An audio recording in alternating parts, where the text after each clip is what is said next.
നമസ്കാരം. വിക്രമാദിത്യ കഥകളിലെ 20ാമത്തെ കഥ. പതിവ് പോലെ വേതാളം പിന്നെയും കഥ പറഞ്ഞു തുടങ്ങി. പണ്ടൊരിക്കൽ ഒരു കാട്ടിനകത്ത് ജീർണാവസ്ഥയെ പ്രാപിച്ചിരുന്ന ഒരു ദേവീക്ഷേത്രത്തിന് സമീപം ഒരു യോഗിവര്യൻ തപസ് ചെയ്ത് ജീവിച്ചിരുന്നു.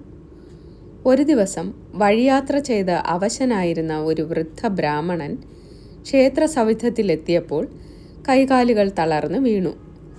ദാഹവും വിശപ്പും കൊണ്ടാണ് അയാൾ അപ്രകാരം തളർന്നു വീണതെന്ന് മനസ്സിലാക്കിയ താപസൻ തൻ്റെ തപശക്തി കൊണ്ട് അയാൾക്ക് വേണ്ടുവോളം ഭക്ഷ്യപേയാദികൾ ആർജിച്ചു കൊടുത്ത് വിശപ്പും ദാഹവും അകറ്റി.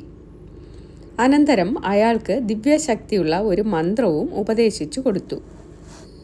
ബ്രാഹ്മണൻ അതീവ സംതൃപ്തനായി അവിടെ നിന്ന് മടങ്ങി. വഴിമധ്യേ യോഗി അഭ്യസിപ്പിച്ചിരുന്ന മന്ത്രം ഉരുവിട്ടുകൊണ്ട് ബ്രാഹ്മണൻ ഒരു കുളത്തിൽ കുളിക്കാനിറങ്ങി. അപ്പോൾ അയാളുടെ പുത്രൻ കുളത്തിനടിയിൽ നിൽക്കുന്നതായി അയാൾക്ക് തോന്നി. കുളത്തിൽ മുങ്ങി നോക്കി, ആരെയും കണ്ടില്ല.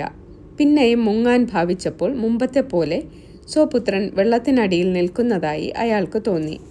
അല്ലയോ രാജാവേ, ഇതിൻ്റെ ഹേതു എന്തെന്ന് അങ്ങ് ആലോചിച്ച് പറയുമോ? ഏകാഗ്രമായ പഠനം നടത്തി മന്ത്രം ഉരുവിടാത്തത് കൊണ്ടാണ് ഇപ്രകാരം സംഭവിച്ചതെന്ന് വിക്രമാദിത്യൻ പറഞ്ഞു. ഉടൻ തന്നെ വേതാളം മുമ്പത്തെ പോലെ മുരുക്കുമരച്ചുവട്ടിലേക്ക് കടന്നു കളയുകയും ചെയ്തു. നന്ദി.